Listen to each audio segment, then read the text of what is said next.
Hey guys, it's Big Sexy with Big Sexy Outdoors. If you guys are looking for your bucks to be big and sexy like me, I recommend you go out and get yourself some Big Sexy by Domain. This product is filled with radish, turnips, and kale, and other vegetation to keep the deer coming back all season long. Go out to your local Tractor Supply and purchase some today. Big Sexy by Domain.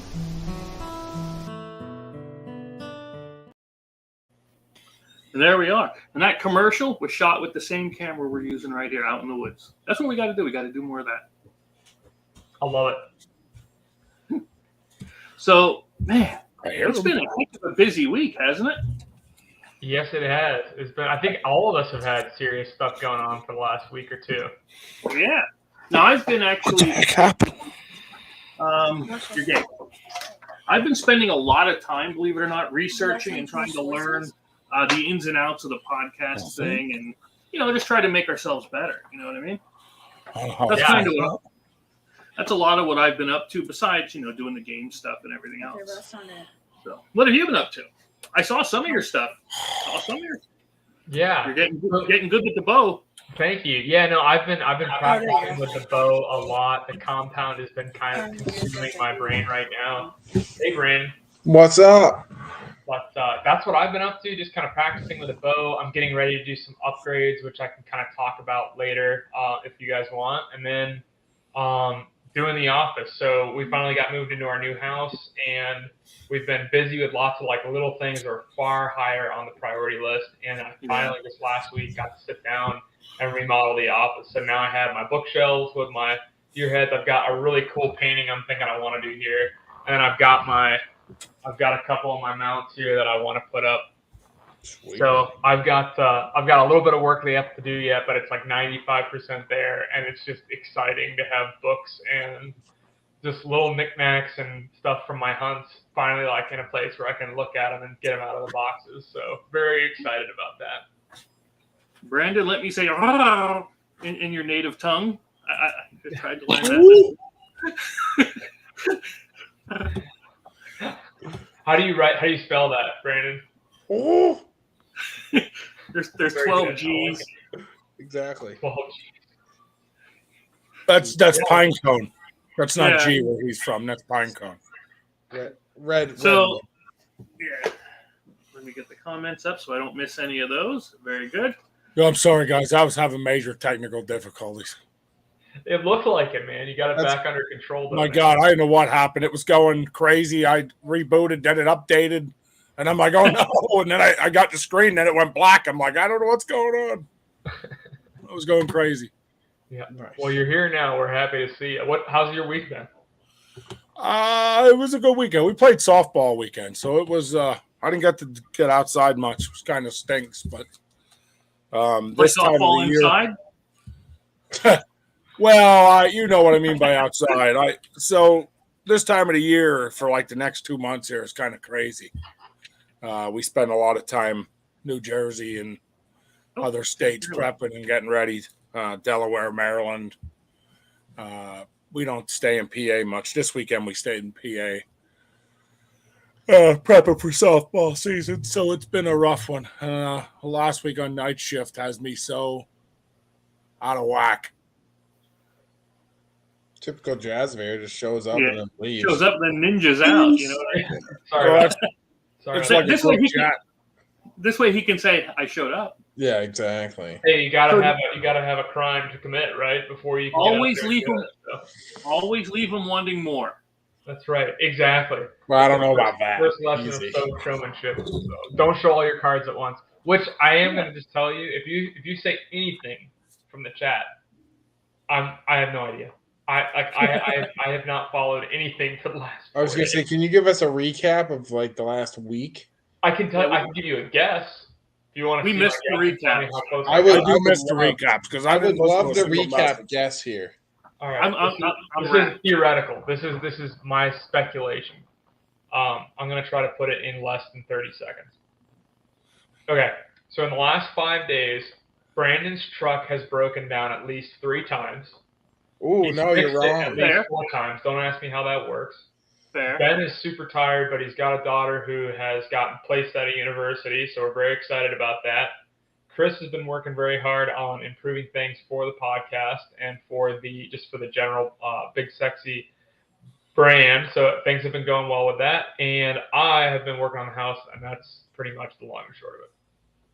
And also, Brandon shoot a few horses in between fixing his truck.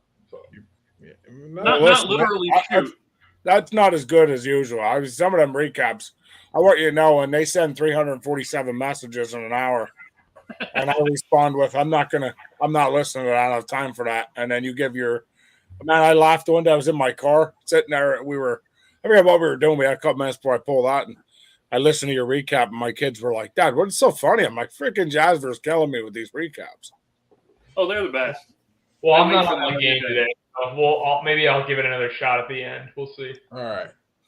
So something I know Chris wanted to talk about tonight, and I kind of agree with him here a little bit, is, we're in here over a year now, and it seems like we started off, we had some real nice special guests. I mean, Tess Talley, Angie Cokes, them guys were, ladies, sorry, I said guys, but I use that in a wide term, but ladies were phenomenal guests on the show, and we were so happy to get them. And since we started, we'd have some really good guests, anywhere from local to Jesus. I mean, I think Arkansas. Not Jesus. We didn't literally have Jesus. Well, Jesus is always on the show.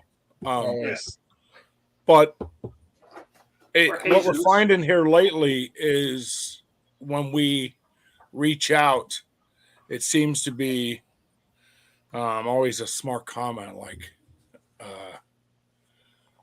something like, you only have 300 subscribers, or you only have, and I get it. Like, I get it, right? But any publicity is good publicity, right? Like, give me your thoughts here, fellas. And we did just this month.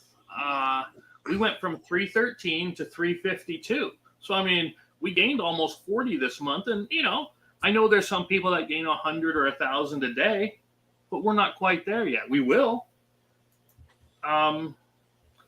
It's just part of growing. And I think we just what you need to build is family for doing this, and then other people will come in. That's the way I think of it anyway. Yeah, I agree. I also think we're hitting like a weird spot in the seasons. Mm-hmm. True. Where like a lot of people, they're, we say subscribers and everything like that, but like a lot of people are going into the sports with their kids, so they're not going to be on viewing too much. Hunting season's pretty much over for most people, and they're on to just fishing, camping, school, the end of school sports, summer sports for their kids. We seem to have a lot of feedback during the hunting season when we had, the girls' month, and seem to do pretty good there. And I do think you're right on that, Chris. I think we kind of got to build a base of what we got going on first, and then just keep going from there, Yeah. Yeah, I agree. The other thing is,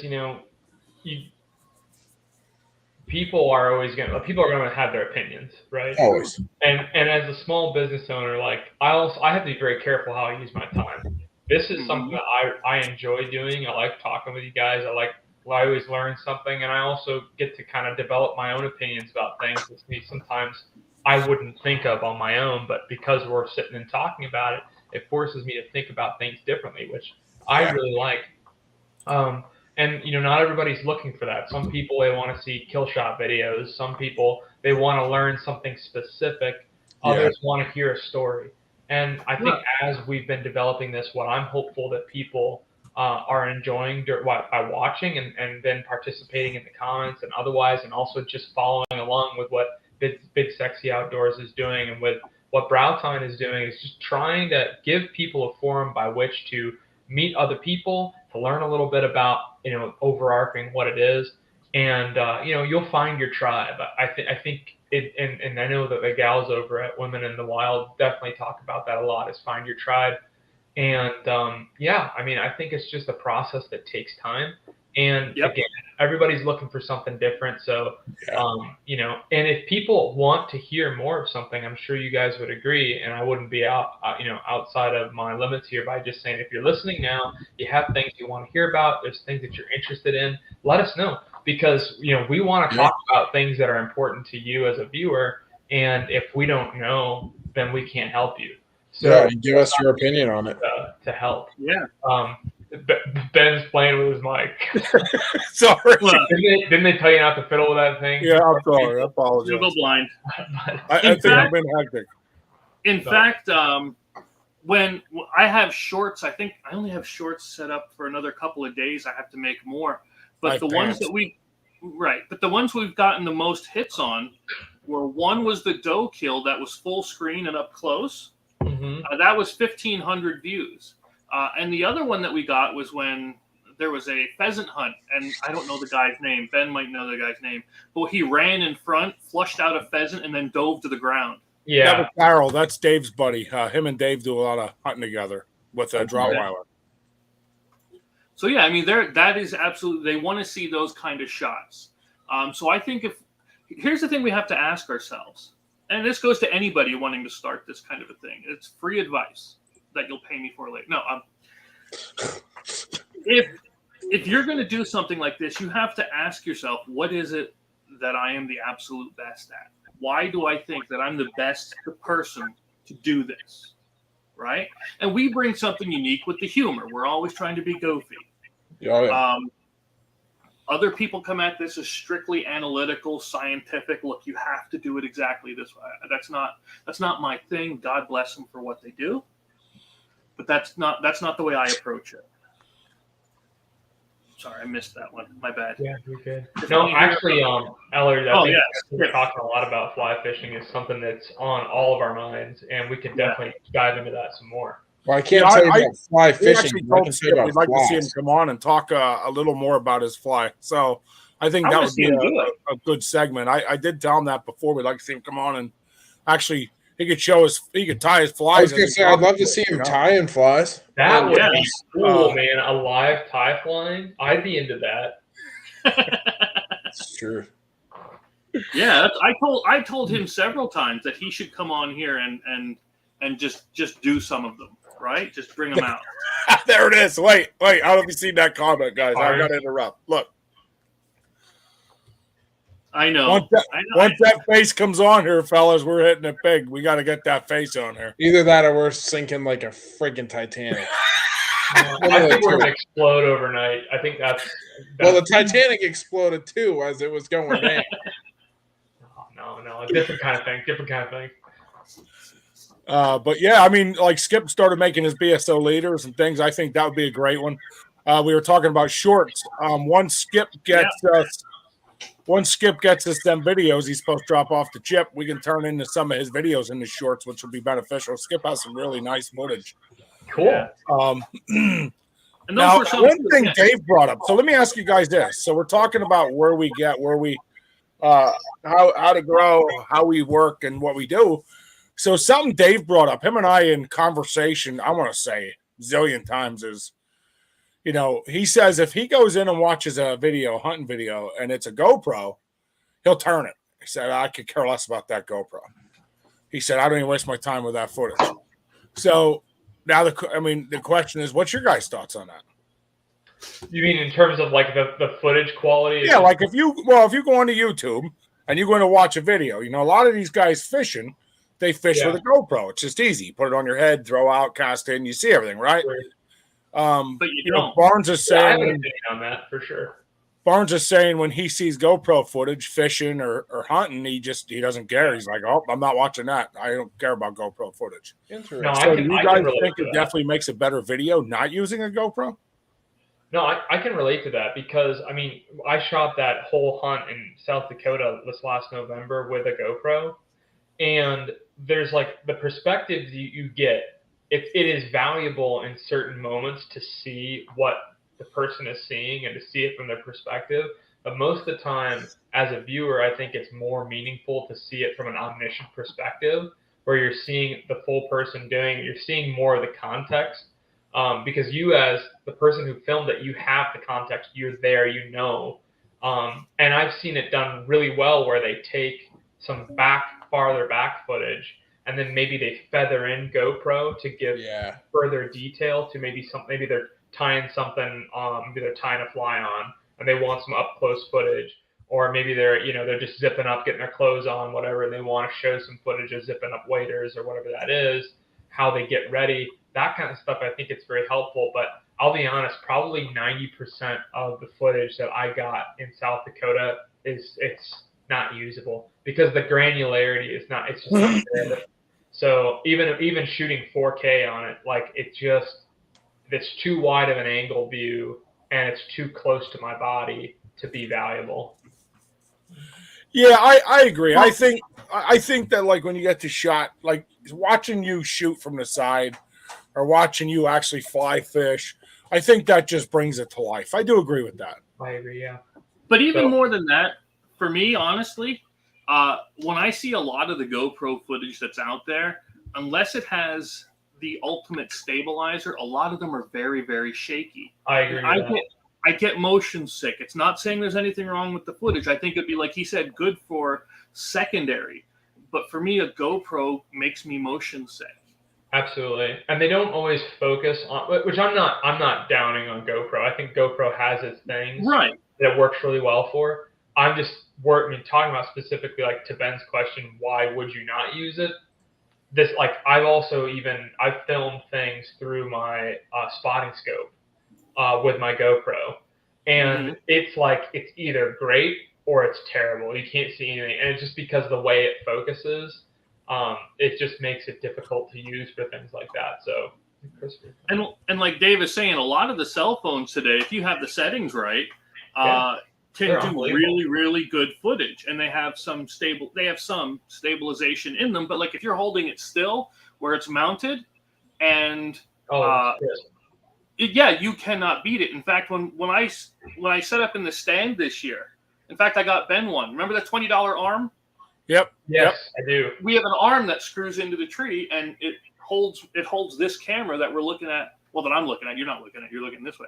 But it holds that camera, and it gets you over the shoulder, right? So it gets that perspective, like you were talking about. Absolutely. Now, unfortunately, the only thing I saw was a coyote. Was it a fisher? And a metric ton of squirrels.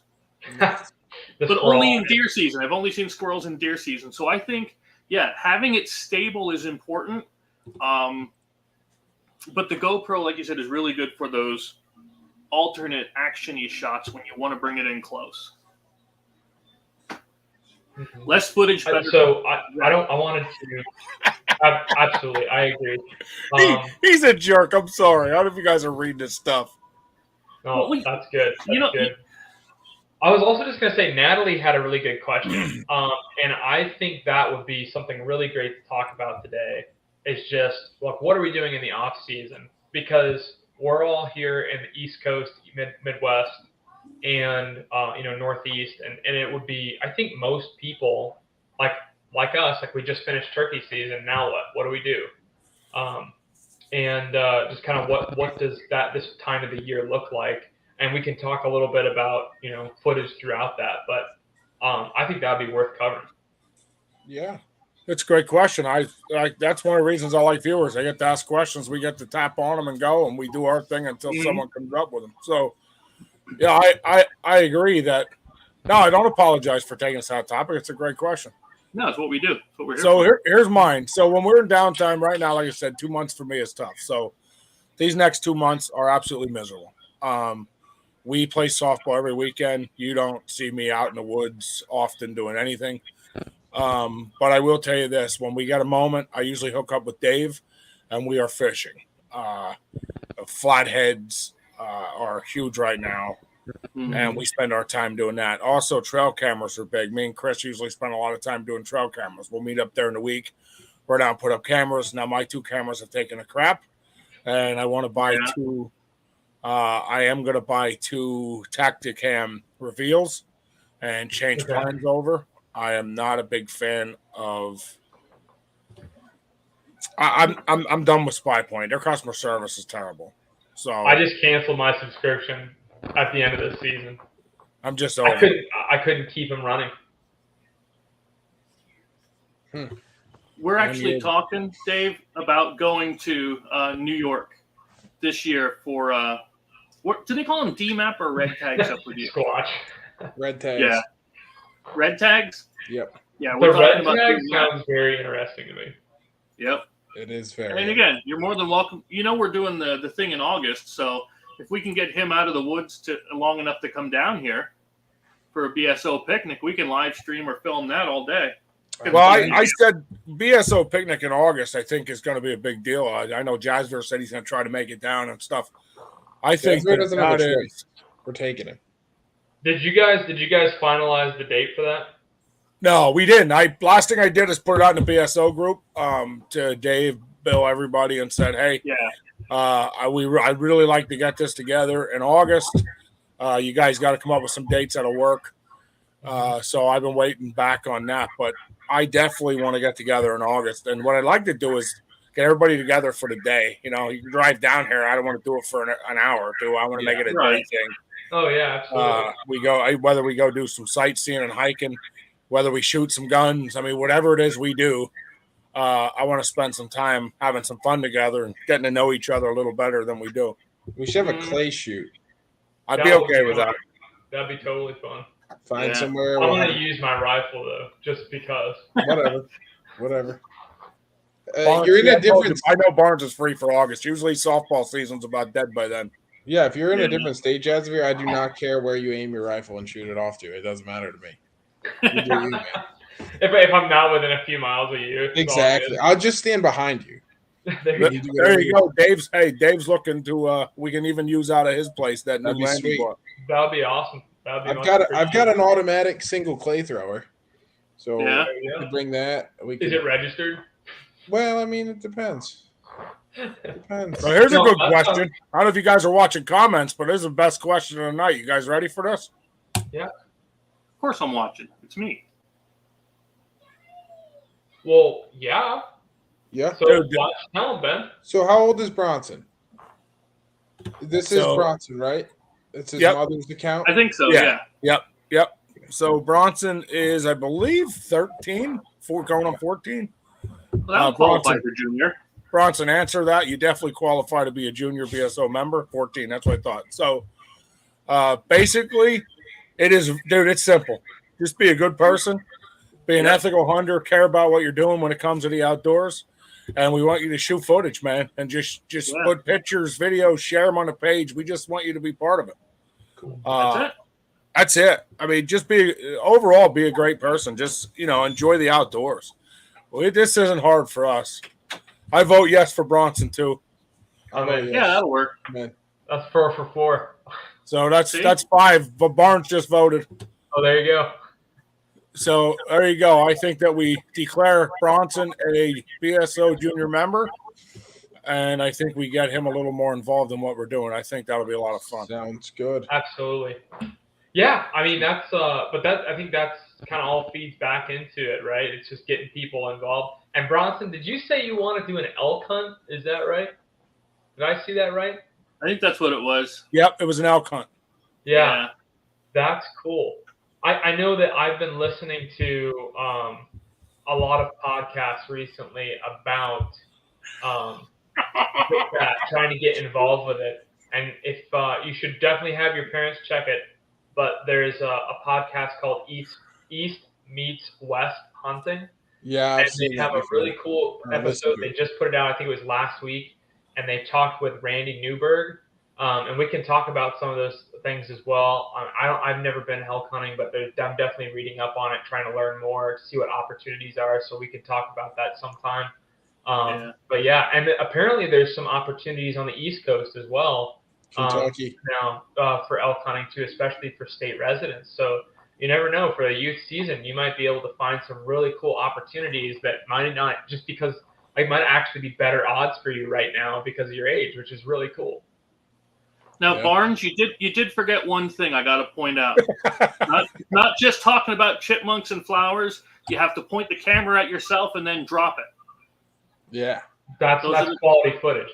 That's Whoa, I want you to know that's probably the best video we have, so everybody can laugh all they want. That's literally probably the best video we have. I think that has 105,000 views or something. there's nothing like And that was in the middle of a shot. I mean, I had the best shot in the world coming into this. The first video we shot on YouTube was one of the first ones. And I was like, man, I got this made. This is prime. There's nothing better. I got this new cell phone mount on top of my rifle. There is nothing going to get better than this until you heard boom. And you see the phone go flying through the air and you missed the whole deer shot. And it recorded the full drop, and it landed looking right up at his butt. It was hilarious. And it watched the shell eject out of the gun and land on the phone. Really? Yeah, but it never got me shooting the deer. You can see the deer, you can see the gun, the barrel. You watch the whole thing, and you hear it go, boom! And just as the gun, made that, it flew to. So don't buy the cheap Amazon holders. No. For your cell phone, scope mounts. I'd still use it, but I promise you it's redesigned. I will never use it like that again. That's fine. We gotta have Brandon just kind of, work something up for you in his forge. Some really heavy duty. We can do that. Well, we can weld it to the barrel of your gun. I'll weld it to your scope. I don't care. I'll take it right on there. Just whatever. I'm in. it right in there. We need to. Oh Jesus, he found it. Here it is. Nice. Blow your screen up for this, guys.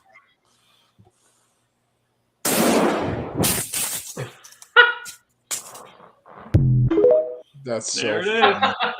All you see is this 7-pointer walking across the thing, and me. I'm like, there it is. Put my gun up. Did you hit that deer? I dropped it right in the tracks and never even flinched. Oh, wow. Dude, that deer was at 30 yards. It was in bow range. Perfect. Yeah, it was in bow range. I was walking to my daughter, and I was like, I'm not going to shoot it. Yeah. Barnes, you're such a jerk. It died because it was scared of the phone hitting the ground. Yeah. It was a massive heart attack right there. It was walking to my daughter, and I was going to let it go. I was like, no, I'm not going to shoot it. And then it turned 30 yards and walked. It was walking right to me. It would have walked right under me and right past her. Oh, is like, that the deer that Barnes always says you stole from your kid? I think so. Probably. I don't know. Well, there was I listen, if another it's going to my daughter, I normally don't shoot, but that one there wasn't going to walk past and nobody got a shot at. Oh, yeah. Oh man. Yeah, you got to take that one. Looked like, I bet it was a nice deer. It was a nice 7. It wasn't huge. It was I don't know, 14-inch spread. Nothing, nothing real wide or huge, but it was a nice buck. I mean, it was definitely a couple of 3-4-year-old deer. Enough for the freezer. I tell you what, guys, I have seen some bucks that have started in velvet already up here. I'm talking soup can antlers already. I'm talking like they're going to be huge. Giant. Really? Yeah, I've seen at least 3 or 4 of them. Yeah, just like that, Jasper. It looks almost just like that. Yeah. Yeah, I thought so. Yes. I don't yes. like Grunt Tube. We could do an episode where it's just this deer talking to everybody for the whole thing. That'd be awesome. Yeah, yes, Dave. So here, guys, Dave's comment. Didn't you say there was a bigger one behind that bend? So yes. So I shot this deer. It fell down. My cell phone kept ringing over and over again, and it was my daughter, and I could see it on the ground ringing. Of course, it wasn't on ring; it was on vibrate, but I could see it lighting up. So I sat in the stand about 5 minutes, and I was like, man, I better get down. My kids are probably terrified, wondering what's going on. She was right up from me. I could just see her. She was sitting with my dad, but my dad and her, they, when something happens, they get nervous. They want to know what's going on. They're excited, nervous. You know how all the emotions go when you're with somebody. So I was like, I better get down and get my phone. I just flipped it was a ladder stand. I just flipped the rail up and stood up. And there goes this big 10-pointer. He's about this wide. Wow. Which I have him on camera the following year. Chris and I have him on camera. And he had a 24-inch spread, 10-point the following year. Wow. That's a big deer. Some of the ones Appreciate that, Barnes. The ones from that Big Sexy commercial that we show Yeah. are the ones from up there. Because that's our trail cam. Oh, nice. All right. I didn't know that. That's Yeah. cool. That was our trail cam. That's cool. how we got those shots. Yeah, those bucks were right off our trail cam pics. The problem is that was the same time that guy found our tree stand and decided to put a tree stand 30 yards from my daughter's tree stand. Well, it wasn't even 30; it was about 20 No. from my daughter's tree stand, facing her tree stand. Yeah. And then Gotta be where the deer are, I guess. Yeah, right. And then stole your trail cam. I stopped hunting it. That's the best stand up there. I told Chris, I said, "Look, Chris, I'm a Christian boy. I love all that stuff, but I'll throw the guy right out his tree stand if I see him. That's unacceptable to me. You just don't do that. It's about respect." Yeah. You go and get yourself one of them half round axes and make it look like beavers chewed on this tree, and you just right around that sucker. You know, if you want me to be honest, and I don't know if anybody's ever done this, so this will be a little something you guys, I'm sure we can have a quick topic on is I was up there, I don't know, a month and a half ago, and I was determined that, well, let's just say I pulled the pins out of his tree stand because I was freaking pissed. This is private land or public land? Public. And my daughter said, "Dad, would you want that done to you?" And I put the pins back in, and I was like, "Oh God, I teach my kids to be better." Yeah. I have a funny pin pulling story. I didn't personally do it, but it happened to me, but it wasn't my tree stand. So there's this little old lady who lives probably about 3 miles from my parents, and she has like prime deer hunting on her property, and we plowed the place for her and everything. Really nice lady. I don't even know if she's still alive. She was like old when I was a little kid, you know. And we'd always see 2 or 3 good bucks because she had like a small apple orchard off the edge of her property, and then it went up and it plateaued, and it just kept climbing this hill, and every plateau had like a little swamp piece on it. And Wow. big bucks get wet feet, and they love being in there. So we asked for permission if we could hunt it, and she goes, "Yes, but or my father asked." She goes, "Yes, but you and your 2 sons are the only ones who have permission there." She goes, "But I do have some poachers that come in that trespass. Don't sit in any of the tree stands." Right? So my father forgets to tell us this. Don't sit in the tree stand. Right? Now, we know that we're the only ones who have permission, but we get in there and there's these beautiful, I'm talking buddy system tree stands, cable tie tree stand. I mean, all these gorgeous tree stands. So what do? Climb right up that tree stand, and I'm sitting up there in the tree stand, and I probably sat there for like an hour or so, and I kind of got up to stretch, and when I did, tree stand kind of shimmied a little bit, and I was like, huh. So I like slowly sat back down, and I'm kind of checking the ratchet straps, and I look, and I'm like, these things are pretty loose, like.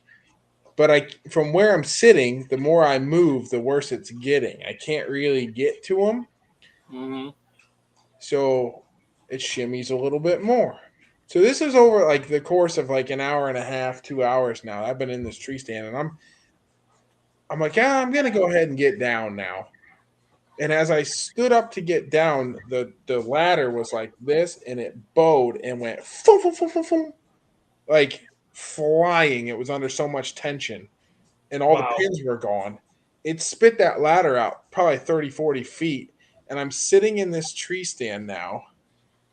Yep. And so I'm like, how am I going to get down? So I shimmied this thing about halfway down the tree, right? And then all of a sudden, strap lets go.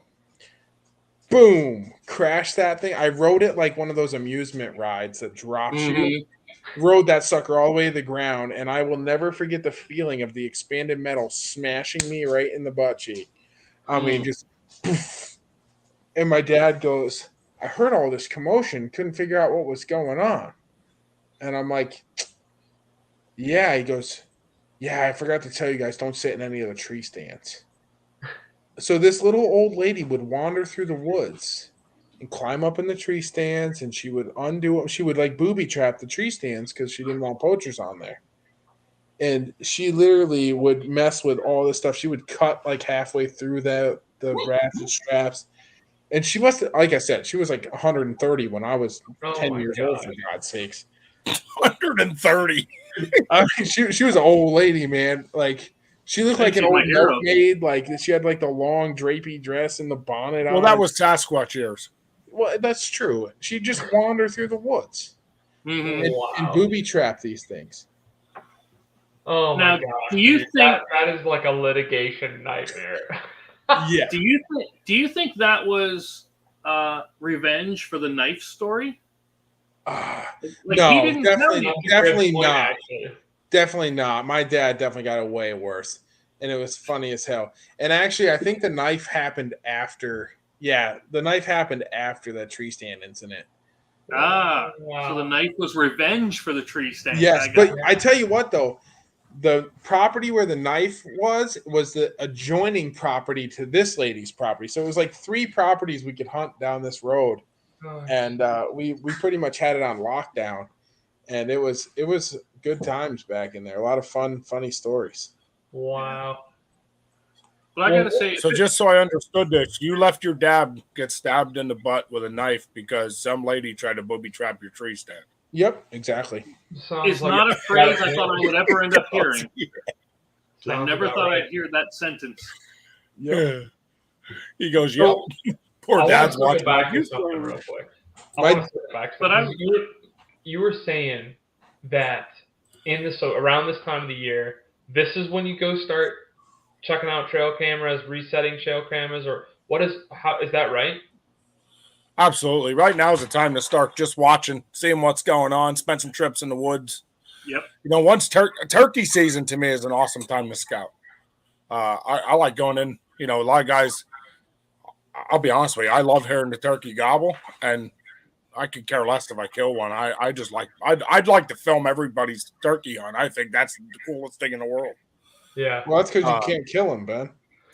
We were Dude, I'll supposed tell to you do what. We had them for Haley. They were there. 8 gobblers. That was a rough morning. That was a sad day. There were some tears shed. Yeah, I was excited though. I didn't care. I mean, the fact that she got to squeeze the trigger off at one was still a good day Yeah, for me. You that's know what I all. mean? Oh yeah, it was awesome. No, that's But it awesome. was just a bummer. I would have loved to have that on film. Like, I don't know if you guys watch it, just a short clip because it was a miss, you know. And I put a short clip up, and just you can see us. We're like, "Hell, did you get him?" And she's like, "I don't know. I think so." You can see how excited she was. I mean, that's all that mattered. That was. Oh, absolutely. But yeah, now's definitely to me the time to prep. I mean, this is all preparation. Turkey season's preparation.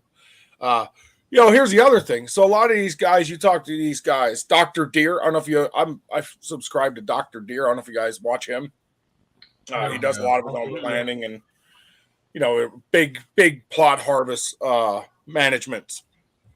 And a lot of these guys go out here and they have their own property. They plant all these big food plots.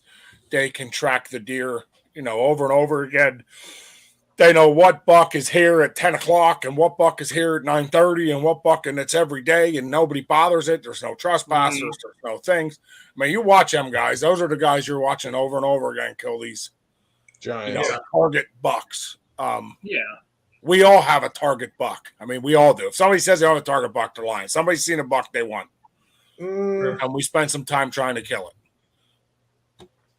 I'm not saying we waste the season on it, but we do hunt that area, hoping like heck every once in a while that buck comes tracking through. You know what I mean? And they're getting in there for something. Yeah. They may not know what it is, but they think they know what it is. Right. And we all have that. But the guys who, to me, to kill them are the guys who, yeah, they're putting the work in early. But if you go to a guy hunting public land, or you go to a guy, he's got to put the work in immediately. Oh yeah. I mean, that guy, and he had the chance, like I said to you, me and Chris found a buck. Every year we kill one there. Every year. And first day we kill a buck every single year. And usually in the afternoon. And But here's this the year problem. was just- Well, we killed one there this year. My daughter shot a 5-pointer. The guy wasn't there. Right. We sat in a tree stand above. Actually, we sat in Chris's tree stand, if you want me to be honest. I put her in Chris. Damn poachers. But it just was to the point where, like, it's to the point where public land around here, you got to be so careful, man. People are everywhere, even private land that they open to public. Like, there's some places out where me and Dave hunt. It's actually private, but they let mostly open to public. You know what I mean? And that stuff there, man, there, people hear that, they're there. There's 30, 40 people. It's not what it used to be. And I'll argue anybody that says. I heard an interesting perspective on this actually today. something I had not thought about, and I think it's worth keying in here, is a lot of private land that used to be huntable, like, either permissions were given or it was leased or whatever. A lot of those, as sort of popularity of hunting is shifting and people are kind of feeling more strongly about it, and also as let's say granddad dies and he's the one that created, kind of had the relationship there, those private lands are shutting down and they're not allowing hunters on their land. And so those, let's say there's a 600-acre farm that this guy lets 15 people hunt it throughout the year, and then he dies and his son or his daughter says nobody's hunting this land anymore. Now those 15 people have got to go somewhere, and so their next logical step as well. It's going to take time to develop relationships. It's going to take time to find this. So I'll go to public land, which is an amazing thing because it's there for them to use. But then, the disadvantage is that obviously more people are going to continue to hunt public land as private land becomes less and less available for hunting. So it's like a good testament to continue, which I know you guys have done. I'm trying to do here is just continue to build relationships and look for those private land honey holes, because I mean, it's amazing that we have public land. It's a blessing and a privilege as a citizen in the U.S. to be able to use it. But, if you are in competition, so if you can find a private little spot that just you have access to, that is awesome. Yeah, Ben and I used to go goose hunting a lot, and there was one place, and I won't say where, but they let us hunt it all the time. Like I think we got 10 geese off that one day. Wow. And now because I asked them again this year, like, hey, do you mind? No, we're doing this as a wildlife refuge, and they're not letting anybody on. Sure. So. Yeah. So I'm going to show you guys. So I'm talking about target bucks. I'm gonna, Chris. I'll start it, and then you do your thing too. But let me show you guys the example of what happens when you have private property. So I had private property for 20 years. Okay, I leased a piece of land, swamp land, 65 acres, 64 to be exact. And when I tell you target bucks, we had target bucks. So let me just show you a couple trail cam pics. So this is Haley and I. So this pictures I'm going to show you guys. You can see my screen, right? Yeah. So all 50 of them. Yep. All right. Yeah. So this is. Now I'm going to blow it up. It'll be a little digital. This is my tree stand. Now right here. You're not showing it to us, buddy. Screen. Didn't it show? No. You're sharing the browser. You're not sharing the screen. Hold on. I know. Still didn't do it, did I? No, not even a little bit. No. What the heck? Let me remove that because that can give you a headache. I'm not gonna lie. I'm not a target buck guy. No, I'm like Barnes here. Your strategy is much different, though. Like your strategy is much different from the average whitetail hunters. Period. Yes. Like, especially in the Northeast and in the Midwest. Like, I honestly don't know anybody that hunts the way you do, and that's like it's a compliment and sort of just a statement. Like you take a much different perspective. Can you guys see my screen now? Yeah. Yes, now it can. Okay, so if you look here, that's just an example. This is private land for 20 years, right? You see this? You see where the hand is? You see the horn sticking up here? Yeah. Okay, that's my tree stand. Look to the left, right here. Yeah. Wow. Okay. That's a good boy. Oh yeah. So now, again, that's just. I got to make sure I go the right way here and don't pull up something weird. Oh, that's a video we're going to use. So here's that same buck. Watch this. Wow. That's a nice spread. All right. No, wait. It gets better. So now this is Haley's tree stand.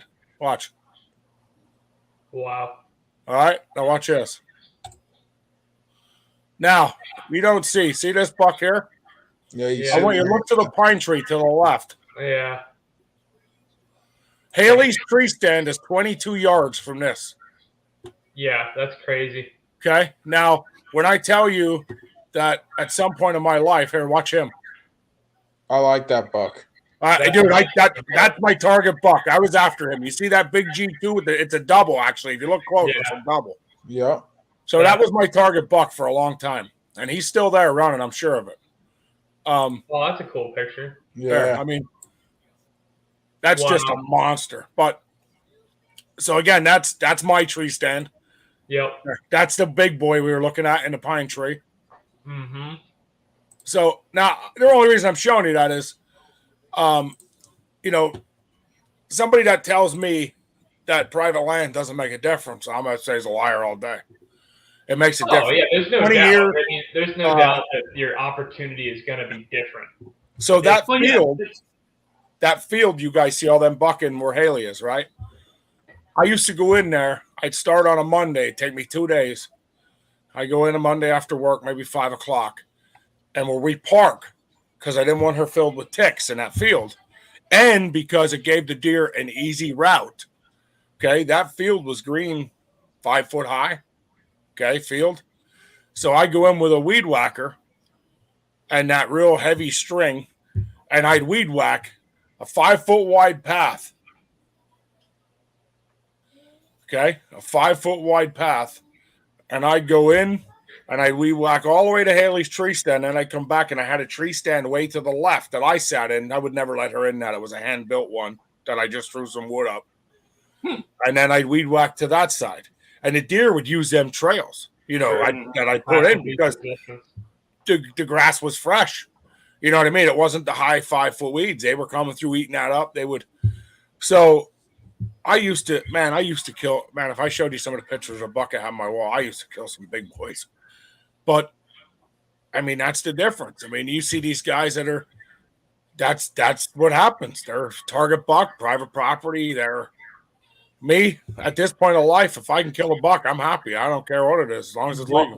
Barnes is right, in my opinion, right there.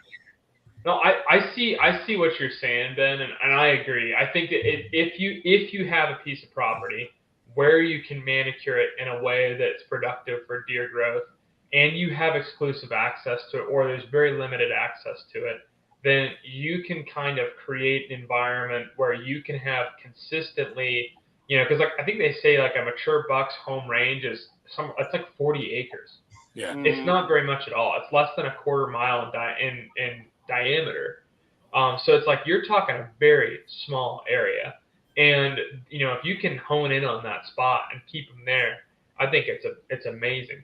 To Barnes' point and Brandon's point, and I think the interesting, you're not refuting it. You're just showing us this one perspective. Yeah, I'm just showing one perspective. Yeah, I mean, right. I'm on private land right now myself, and I have nothing against private land. And I can relate to it because I'm on, I hunt a lot of predominantly public, and then I do the private. And the private property that I have access to for deer hunting, it's like 3 acres. And for the last 3 years, I have footage of the same massive buck coming through and hitting the scrape in front of my stand on almost the same day for 3 deers running now. And that is the deer that I'm trying to get on. And he's just in this little 2 or 3 day window that he's passing through on his way to where he's going to breed does for the year. And it's just like, that is so frustrating because it's such a small property. I have such a little opportunity to get in there, but I am the only person that hunts that little spot. And, I'm surrounded by farms where people are. And I have hunting. So the last that very different situation from the 64 acre property. And for the last couple of years, again, speaking of public, I've gone out and it's literally been a pumpkin patch where I've sat there and guys will sit, and I swear to God this happened, guys will sit right next to me within 5-10 yards. And I tell them, and I told the one guy, I said, him and like 4 other people came up. And I said, look, I've been here since 4 a.m. because I'm an early guy. I know Ben's not. Get there at 6:58. You'll be good. But, and I said to him, guys, I've been here since 4. So, and they all just sat right around me. And this happened last year. My Uncle Randy and I, we went out and it was a different spot in the same public land, but they would sit within easy 20-yard range. I could hear their conversations on the phone. Yeah. And we would say, hey, guys, we've been here. And they just look up at you, ignore you, and keep going. So what I look, I'm a jerk. You know what I was going to say. But I did walk out. Again, you're an ad jerk. Yep. I was. I waited until 7 o'clock, right when it started getting light. and I just walked out firing shots as I walked out. Bang. Nobody was going to hear nothing. I didn't care. I think what's so interesting, so this, it's interesting, and I want to hear what Brandon has, because I know Brandon has a lot to say, so I'll just say this, and I want to, because I do want to hear what you have to say. But, like, from my own perspective, like, so we've talked about hunting other people's stands, right, on public land. So there is a spot that I hunt, and I will probably catch black for this, but basically, it's a very small property of public land. There's only one ideal place that you can put a tree stand in. Everything else, the trees are too small, or it's too open, and you're dead obvious that you're standing in a tree. So there's one pine tree you can put a tree stand on. And I e-scouted this spot. I went and checked it out, and then I went out, and the guy who lives right next to the property went out there and put a stand up basically the first day he was able to. So he's kept that stand there for years. And if I didn't hunt that stand, I would be confined to a ground blind in a prairie where that property is predominantly prairie. And I'd be confined to trying to ground hunt in an area where there's 4.5 to 5 feet worth of cover. So I'm not going to see anything. But if I get up into that tree, I can hunt almost the entire grassland during gun season and a good 60-yard range, basically, during the bow season or crossbow season. And so it's just like I have a very limited opportunity. Now, I'll get there like Chris. I'll get there at 4 a.m. and I'm going to be sitting in that tree stand because I know that's the spot. I would put my tree stand there if I could, but I can't. So I'm sitting in this tree stand. And if he doesn't want to get up at 3:50 and walk the 300 feet over to the stand before I get there at 4 a.m., then that, to me, it's on him. And I think there are people that would probably look at that and be like, well, he put that up. He wants to hunt. It's like he can hunt there 7 days a week. It's right in his backyard. It's like I'm going to drive 40 minutes to get to this piece of public land, and I'm sitting there. On the flip side, if I get there and he's in that stand, I'm just going to leave. Because in that case, it's too small of a property. I'm gonna know he's there because his truck. He doesn't even walk. He just drives his truck up to the property line. So I'm gonna know he's there. So I'm just gonna leave him be because he was there first. So I think there's a good balance of like, hey, this is an area where we can share the space, and then there's times when it's just like, if you want to beat everybody there, then you got to get up and beat them there. But what do you think, Brandon? Oh, where do I begin? Well, first, let me just say that I've killed more big bucks on public than I ever have on private. Mm-hmm. Straight up.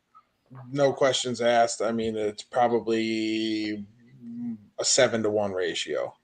Part of that being the fact that I think you're actually limited by private land. You're limited to the confines of said property that you're on. Mm-hmm. That buck that you're seeing in his 3-day window, he's a traveler. He doesn't have a core area. Right, he's going somewhere else to breed. And I'm betting you're seeing him somewhere between the 11th and the 14th of November every year. Not quite, but I agree. But almost on his there. Way. Yeah, he's on his way for sure. So he's heading for the number 13 date of conception. Like that's right, exactly. Thing, So my thought is number one, it sounds like you guys don't have very big public land areas. Like there's, what are we talking? A couple 100 acres? I mean, we have good product. A lot of our spots around me are 30 to 40 acres. We've got bigger ones that are like 10,000 acres or 15,000 acres, but a lot of that is Southeast Ohio, where it's national forest, state forest up in south, like Northwest Ohio or Northeast Ohio. And it's like from where I'm at, that's like a 40, 50-minute drive. So you're looking at most spots that are public are 25 acres to 40 acres tops. Okay. What about for you guys? The one where I go, a lot of it honestly has been bought up and developed into houses. So everything's been compressed. Now there's a business on the back end of it where if you go back in that business, it's common to see flocks of 20 to 30 turkeys and giant deer because they know they're safe back there. So they never come out to the public land. We're not allowed to go past this one spot. So How many acres you think it is, though, Chris? All Oh, there's a lot there. I know right where he's talking about. There's a lot.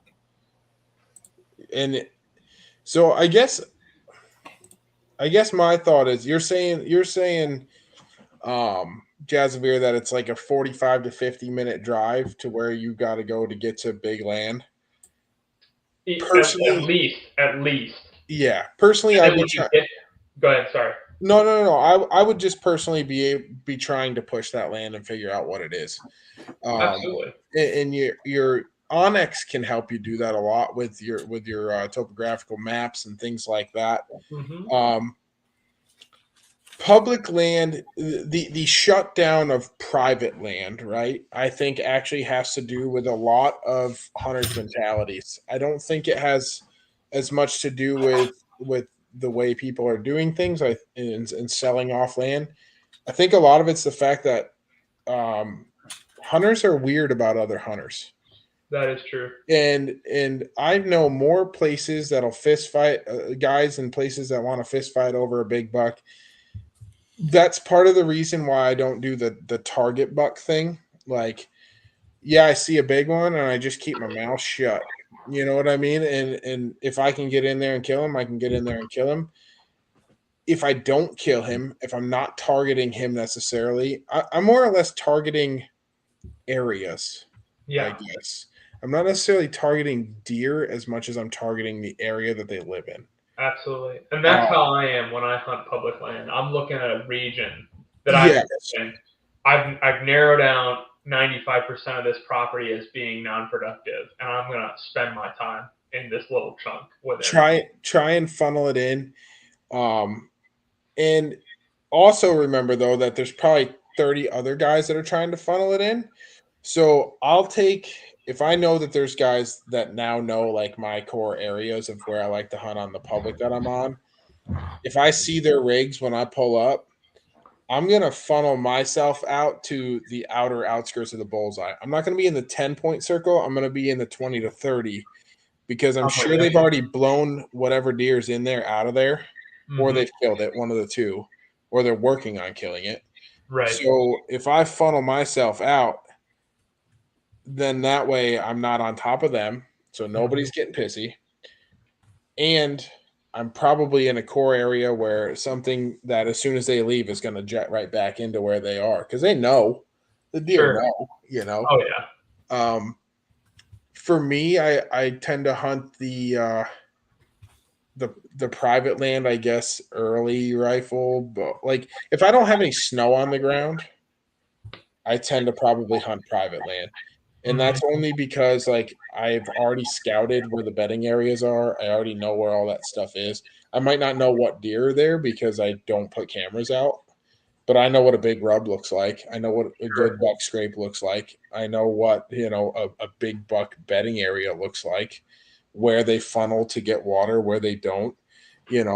I can narrow out 90% of my private land that I'm allowed to hunt down to 10% of, this is where I think they're going to be at this time. Right. Once the snow is on public land, it's game on. Oh yeah, for sure. I'm gonna find tracks. I'm gonna get me a deer. Like that's, and I don't even have to. Like not to be like a wise ass, but with the red tags, like it's kind of spoiled deer hunting for me a little bit because I really just want to waterfowl hunt now. And I can shoot my red tag deer August through September. And, I'm one of the few guys that's allowed to carry a 270 while I'm in the goose blind on my buddy's property. You know what I mean? So if there's a deer out there in the goose spread, we just shoot the deer and keep goose hunting and red tag it. So I don't know. I guess from your guys' perspective, I can see where you're coming from. But I've had so much free reign of public land my whole life that I'm kind of like, I don't know, man. I love public land. Like I've killed my best. I'm with you, man. I love it. I love hunting. I love the challenge of it. I like the fact that I have to learn it. Like, I can't just like go in and expect to see unpressured animals. I have to learn how to hunt, just like you're talking about, learn how to hunt the pressure. Yeah. Learn how to hunt the property. And like, not that one deer that I just held up. Yeah. I was National Forest, North Carolina. I guess the 10 point I have here, the smaller one here, that one was public land here in Ohio. I've got another. That guy was private, but he was a deadhead, and then the other one was private down in North Carolina. But then, of course, like the doe I shot was in South Dakota was public land, and I could have had if I had had an antler deer tag, I would have been coming home with a like world class trophy whitetail buck on public land. And that very day that I saw that and I could have had a shot at it, or did have a shot at it, I just couldn't take it. There were two guys 150 yards away from me that they had no idea the buck was there. They were never going to see it because they had already been winded by it. So like, I love hunting public land, and I'm excited to hunt more public land this year, especially with the compound having a little more being a little bit more maneuverable. Yep. I'm going to have like 4 or 5 months where I can just play on public land this year, which I am stoked about because this last year I didn't have the mobility with the crossbow, and our gun season is so short we can't use high-powered rifles. So we're basically, the only time I went out gun hunting, that is when I really like. Honestly, that's probably the only time I'd say I'm just not going to play around in the public woods because in Ohio you have so many gun hunters, and it doesn't mean that you can't do it safely. It doesn't mean that there's not opportunity there because obviously lots of guys harvest deer every year on opening day of gun season. It's just like I've been in sort of like crossfires before, and I'm not really interested in getting into it again. So no, I get that. I feel like a lot of people hate public land because they're not willing to push as far as they need to. I agree. And I'm not knocking you, Ben. Not at all, man. Oh, I'm not. Hey, listen, I just want you to know what changes for me is my kids. Yeah, no, and that's understandable. Wake my kids up at 4 o'clock in the morning, and then that's always a hard one. I mean, it's a big deal to you, especially if you walk that far. You know how disgusted a child gets walking in the woods. Now, I'm not being smart. Like no, you don't have kids, and I don't mean to mean. I just. But do you have any clue how disgusted a child gets walking in the woods? You get them up at say 3:30. Yeah, you walk 2 miles back in, and you don't see a deer all day. I mean, do you have any clue? No. Oh yeah, the dynamic is completely different. Now I am spoiled. I the last couple of years I have a farmer who allows Haley to go hunt, and you guys seen the videos. Yeah. There's plenty of deer there, so we're basically allowed to hunt it when he's done. And she can kill a doe. She can kill a buck 8 points or bigger. So that did finally happen for us. He allowed her last year. He told her she'd kill a buck as long as 8 points or bigger. That's cool. That's super cool. But she shot a 5 point, and then we seen a 150 class. So that's She's in the blind going, I wish to God I didn't shoot that 5 point. And I said, next year, that 5 point because you may not have seen that 150 class. That's hunting, man. That's hunting. All there is to it right there is hunting. It's hunting. And I know we're getting close on time here, but I'll also add this in. Barnes, I think it said, yeah, there you go. My target standard lessens each day as I go by. When I first started hunting, whitetail, really started hunting them 4 or 5 years ago, I was like, I'm going to shoot this deer.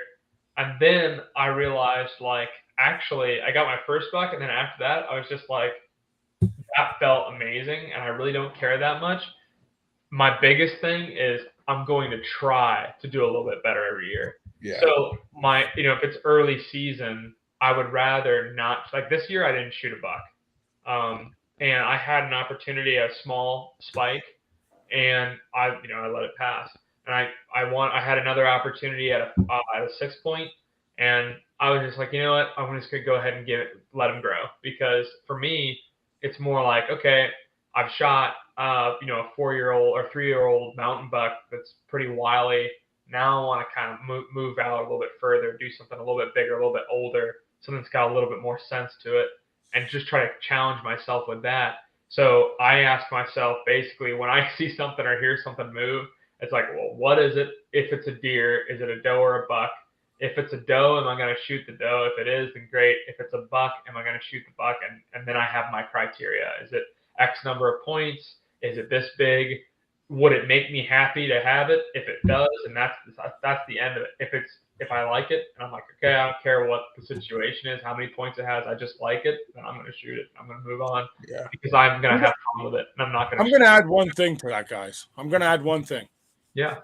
So it isn't, to me, it's not, of course I say it's my kids, but I do hunt private land without my kids, and then I go deeper in and I do my thing. But so also it's people. So Chris brought up people. I agree with that. Listen, I love people. I hate hunting with people. One deer runs by, there's 300 shots.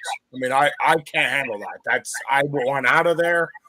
I have been shot at over the years. I want completely out of there when that situation. But the other one is, and I this is going to sound mean, and maybe somebody will watch it and they'll hate me for it, but our game wardens suck. They look for any reason to take away your license or try to find a way to cause trouble. I red tag hunt, and listen, I'm gonna put it right out there. I red tag hunt. Officer's name was Gibble.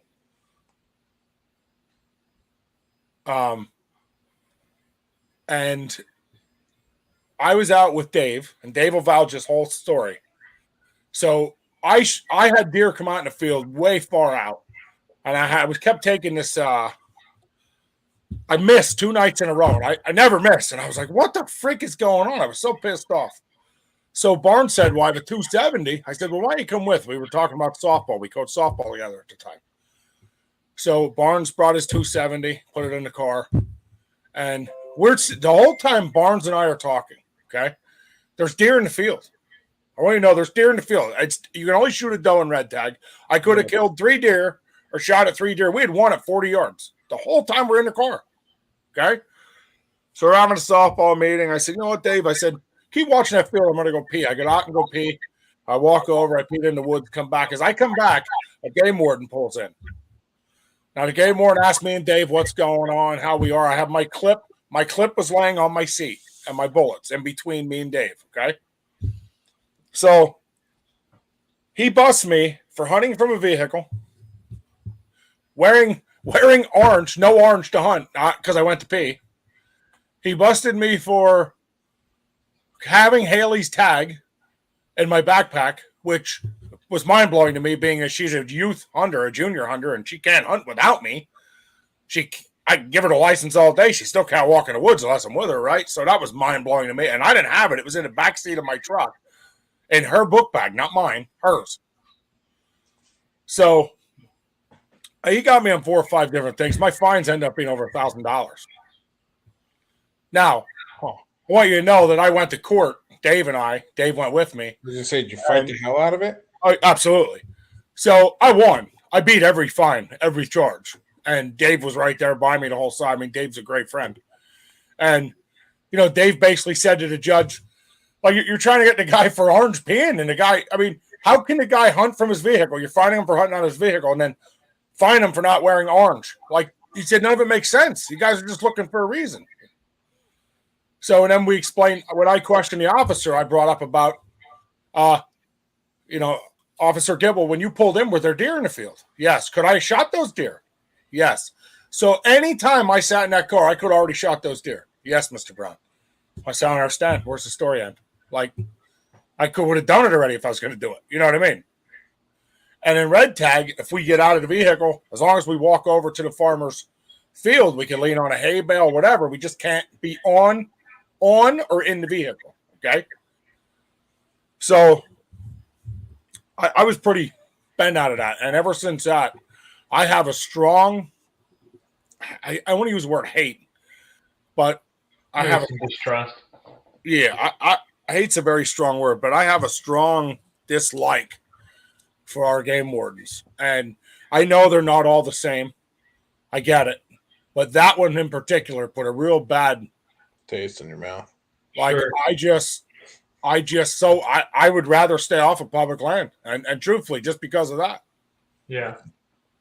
No, that's an interesting experience. I've never heard of that happening before. I'm like, obviously it does happen.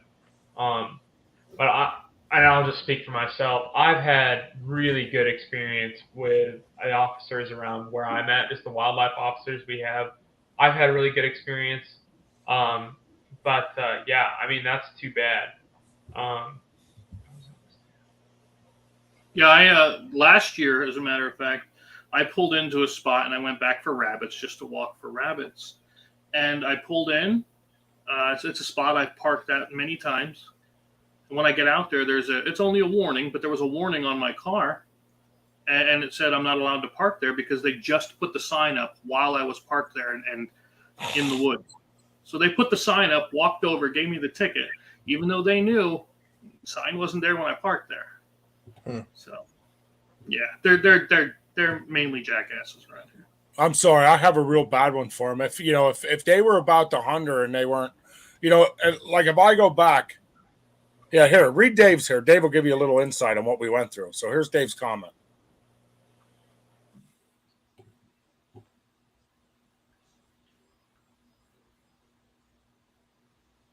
Yeah. So it ended up being a real nightmare. I took Dave because I wanted Dave to see this farm we hunted had the night before, my daughter and I seen 8 or 9 rack buck. We seen a 14-pointer come out of the woods, one of the biggest buck I've ever seen. Yeah. So I said to Dave, "Why you come with you? So you can't hunt me. You sit here with me. You know what I mean? So I just thought, this would be a cool experience for Dave and I to share. He could see it. Dave never red tag hunt. I thought it'd be a prime time for him to go, participate in it and see what, because I was going to get him a tag the following year. I gave up red tag hunting. I have not red tag hunt since then. Wow. And when I got to the court, so here's one thing. Yeah, judge said waste of my time, case dismissed. So when I got to court, the one thing that really got me was he pulled me outside and he said, "I will give you all the lessons fines if you plead guilty." And listen, I'm one of them guys. If it saves me going to court, if it saves me, like I got 4 points on my license for speeding. If I would have went to court, I might have got 2. But I was speeding. I'm guilty. What am I going to plead, right? It is what it is. So I'm one of them guys, I just plead guilty, move forward with life. But when he did that to me, I take my little girl red tag hunting, and I told him, this was my words to him. I said, "Listen, not only did you already give me minimum of everything, so I'm already over $1,000 because you fined me for 5 different things, but you just took away and made me look like an idiot to my little girl who hunts. And if you want me to plead guilty and take away my opportunity to take her hunting, that will never happen. I will fight you in court." I said, "I will take this to the Supreme Court if that's what it takes to win this case." I said, when we were done with our conversation, I said to you, "Do you believe everything I'm telling you?" And you responded with yes. So if you believe me, we should never be sitting in this courtroom today. Wow. So that was a big one for me. That was probably one of the only real bad run-ins I've ever had with one. But that guy really, man, I'm telling you, he gave me a bad vibe that I don't ever want to. I just don't have it. I had a bad run-in with one time, but that's definitely a story for another day. Yeah. But yeah, I guess that would definitely put a bad taste in your mouth. I try to be as respectful as I can to all the game wardens and everybody. And absolutely, they got a job to do. I mean, I get it. Yeah, exactly. And there's so many poachers, man. Like, there's just so many poachers that, and they're all just out to poach big bucks. Like that's what they're out for. They're very. I don't care about the guy who goes out and shoots a doe to feed his family. I don't care about him.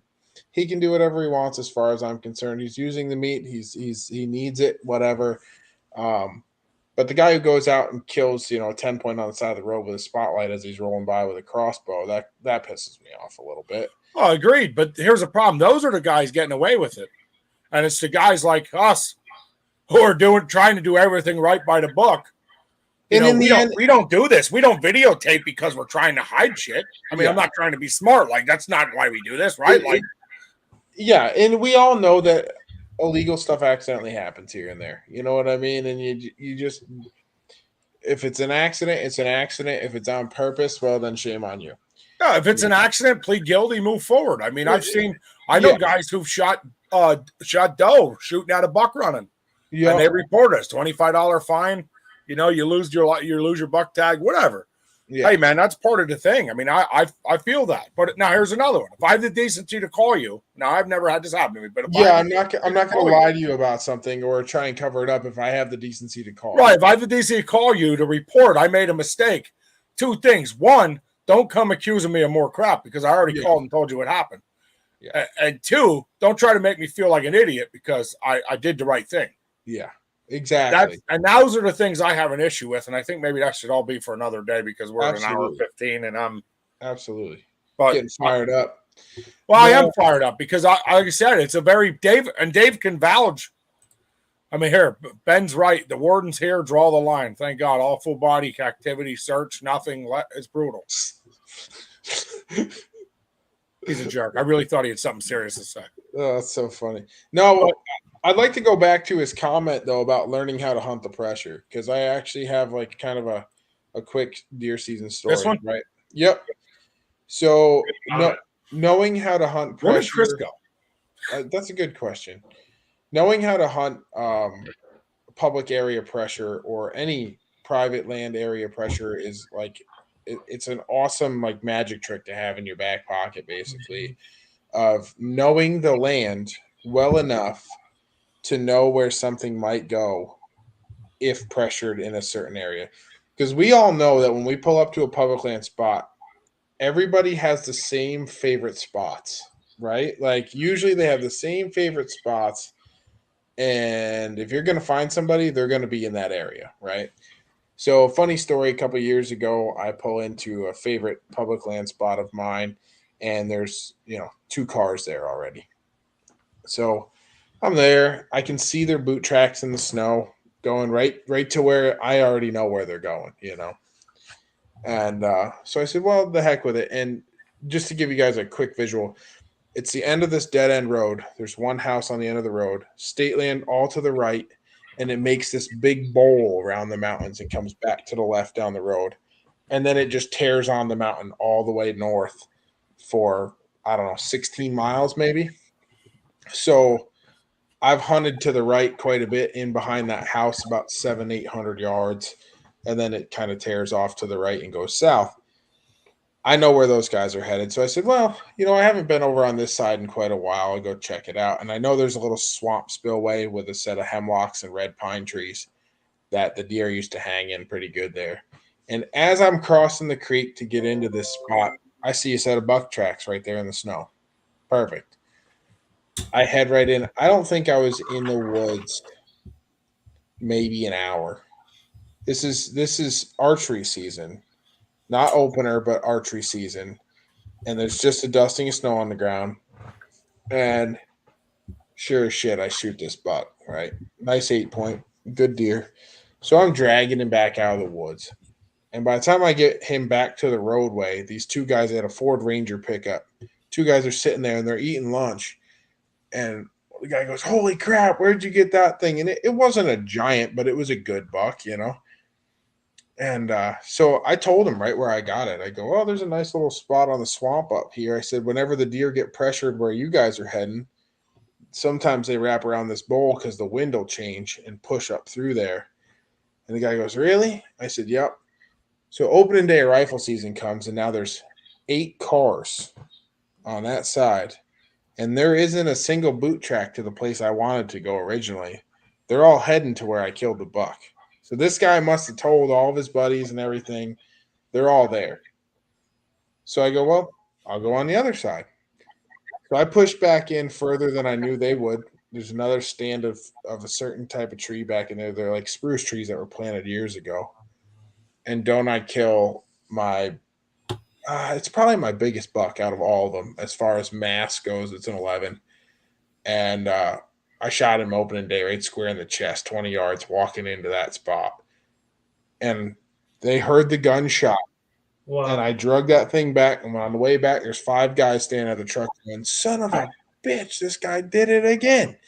And I go, just got to know where they go, man. And then they littered this place for a couple of years. Like these guys were in there all the time and everything. And I just go in, take the trail, and just push all the way back till I found a buck track that there was no boot tracks around. And I just follow it and just keep tracking these bucks down and killing them. And they'd get pissy with me. And I'm like, once you learn how to hunt the pressure and watch things get bumped out enough and go at different places, pressure becomes your friend in public areas. So that's just my take on it, is that pressure can be your friend or it can be your worst enemy if you know how to use it. Yeah, I agree. It's well said. It's a good little anecdotal story too. I like that. Yeah, it was so funny. These guys were so upset. And I mean, they were talking about it at the local Stewart shop, is a coffee gasoline shop near us. And they were talking about it all season long. And like every time I go in there, one of the local guys would be like, these guys come in, they were pissed at you the other day. And I'm like, I don't even know these guys, they were just mad that I had harvested bucks like right under their nose. Right. But they just weren't looking for them because they didn't know where they went. Yeah. So Dave made a comment here, and we're getting to that time. We're going to have to spin the wheel because we're getting late. Mm-hmm. But, Chris, read that comment. You've dealt with this many times in your area. I know you have. What is it? The only thing that messes up plans here in PA are the deer drives. 30 guys. Guys, veer left. 30 guys pushing off the entire mountain, 8 miles in a day. That screws up your day on private land, private and public. Yes, it does. We've had the Amish come in and shoot wheelbarrows, carts full of deer, bear, not even in season bear, and they'll take 2 or 3 bear out of our quote unquote public land, and then the place is ruined for the rest of the season. Yeah, I don't really have to contend with the Amish where I am that much. It's too mountainous for them. They like flat air. They like flat areas. So bear season comes in before rifle season, right? And they go through and they drive. But it goes out. Yeah. And like in Chris's spot, they drive the tar out of that. Well, then when he goes in to hunt, they have the deer move so many different places, you don't know where they're coming or going anymore. You just got to hope and pray that one walks by. Yeah, if you don't get a chance in archery, forget it. You're not doing it there. They drive 25, 30 guys for bear. Am I right or wrong, Chris? These Amish guys all the time. Easy. Every mountain. Yeah. Yeah. Oh, before we do go to the wheel, Xander, he's my second oldest. He went out on an audition today. You ever hear the Misery, the Stephen King book? Yeah. Yeah. He auditioned for the old guy the author that gets his legs broke. Spoiler alert, if you haven't seen a 30-year-old movie. So he auditioned for that part, so I'm hoping he gets it. Cool. Awesome. Are you going to break his legs after crashing the car or what? You gotta method act. You know what I mean? This way, when you do it live, it's already broke. Dude, we're going to have to delete this section. Yeah, sorry. You see him limping all over the place. Chris like, I'm just getting him ready for the act, man. I'm getting him ready for the show. It's because I care. I'm too young for jail, guys. Come on. Oh, dude, that's hilarious. That's what I thought at 19. Still ended up there. Yeah. Only for a couple days, though. You're too pretty for jail. That's what it is. All right, I'm going to hit this wheel. We're getting to our time before we close out. So first thing I'm going to do is, I believe I took Primo's butt grunt got to come off. That's the only thing that has to be removed. Let me remove that. And actually, it'll probably go back on because for some reason, everybody gets on and likes, but nobody actually responds back to us to give them their gift. So it's kind of weird for me, but it is what it is. Mm-hmm. So is this the name first or the prize first? No, we're going to do the prize first today. Good. And Are we ready? Everybody can see it? Yeah. Let's do it.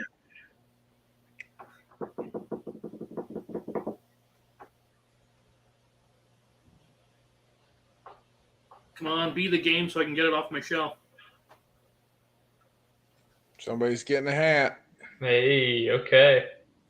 Cool. Just give it to Bronson. Bronson actually won already. Perfect. Give him another one. Yeah. Well, we're going to find out in a minute. His name's on here. So, Camo BSO hat. Don't forget to write it down this time. Yep, I have it here. And here comes a name.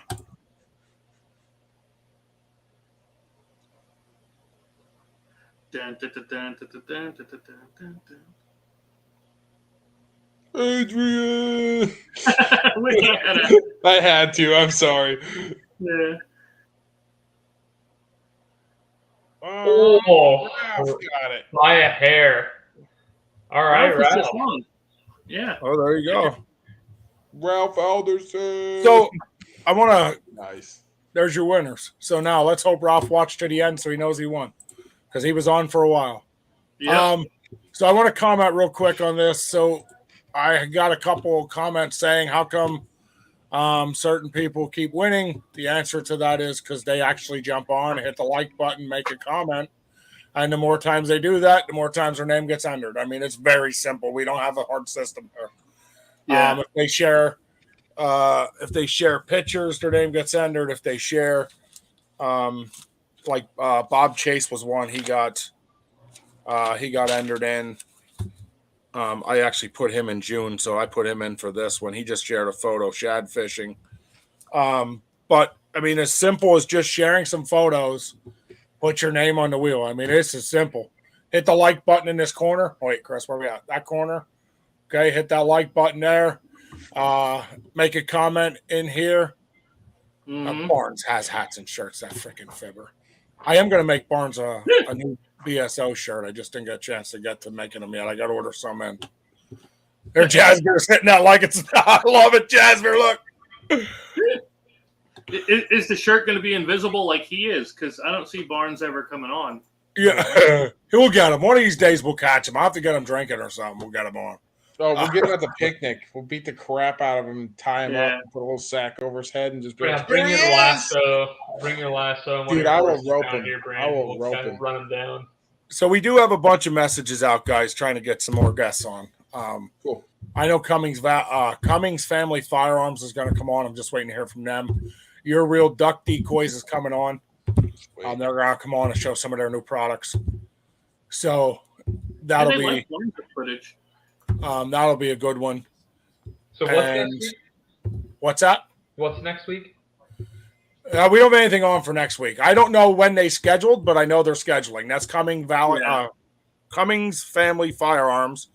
They are out of New Hampshire, right? New Hampshire, yes. Cool.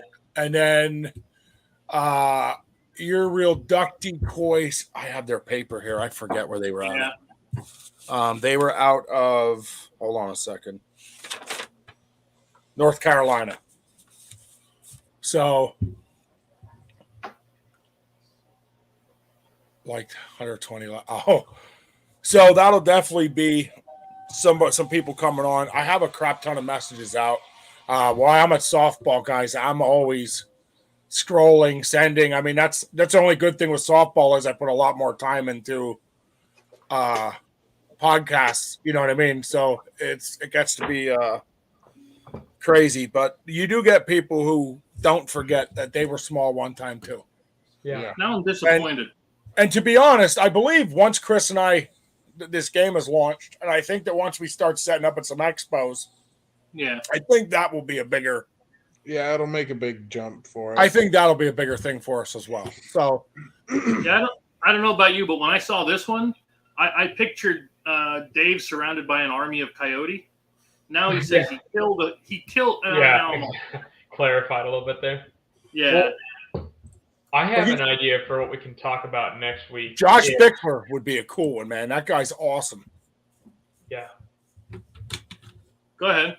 Go ahead. Sorry. So if it doesn't work out for this the Family Firearms this next week, then I think it would be cool to talk about. We talked a little bit. We touched on like what people are doing in the off season, but I'd like to talk about like specifics. Like for me, I'll be practicing and prepping for bow season and for rifle season. What's that mean for making sure that I'm like feeling really confident going into the 23-24 season, making sure that I feel comfortable with the kind of angles I'm going to be shooting, the kind of configurations I'm going to be hunting from.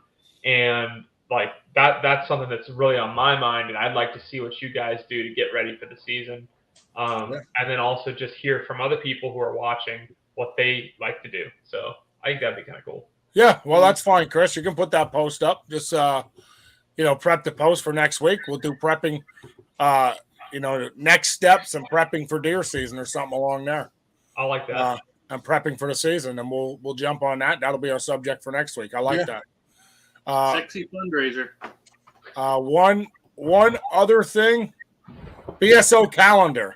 Yo, Dave keeps saying that we should make one just for fun, just to see what happens. Dave just wants to see me with my shirt off. It'll be all blurry. What are you talking about? It's all blurry. So Dave brought up to me, I don't know, a month, maybe 2 months ago, about having it. I kind of feel weird about it, but I'll let you guys decide without me. He said about bringing up about, me and what started it and where we were, and you guys kind of give it to me and give me the questions, and I'm okay with it, but I'm kind of weird because it's it's our thing. I don't want to make it about me. I never did. So you guys think about that. That was a show that he recommended. He said he thinks it'd be cool if everybody got to kind of hear. I think people want to hear your story and understand more about what it is, and Chris's too, and Brandon's for that matter. I think people want to hear the story. They want to know what's going on. Yo, we could do it. I was just thinking, we could do a 12-month calendar of me in my gorilla costume in different places. Ooh, man, that. All right. I'm gonna put some thought into that. Listen, we could do a brow tine innovation. That's what we should do. Make a calendar and sell slots. Yeah. There you go. $20 slots. Here's your picture in October. Here's your picture on. You can put your trail cam pick in it. We can do that. That'd be pretty cool. I'm just thinking all Sasquatch all the way, man. All day. Well, I think you're a little on the Sasquatch. I think it is breeding season, though, right? So. Wow, man. That's none of your business. That's the sound they make. Yeah. But just some things to think about moving up. Also, this is going to be the last time I mention this. Patricia Ball, you won the chair. So if you don't get on, and your 30 days will be up by next time. So you won the chair. TA Lawn Care, you won the buck run. If you guys don't get on and claim your prize, I am so sorry, but the opportunity's there. You just got to message us. And guys, I think we're going to call it a night. We're an hour 32. I think everybody's got to get up for work tomorrow. And I know I'm so off schedule with night shift. I'm ready to call it a night. Sounds good, guys. Yep. Makes good sense to me. All right. So we'll catch you in a while. All right, guys. Hey, God bless. Have a great week. We'll see you guys next Monday. Good night. Take care, guys.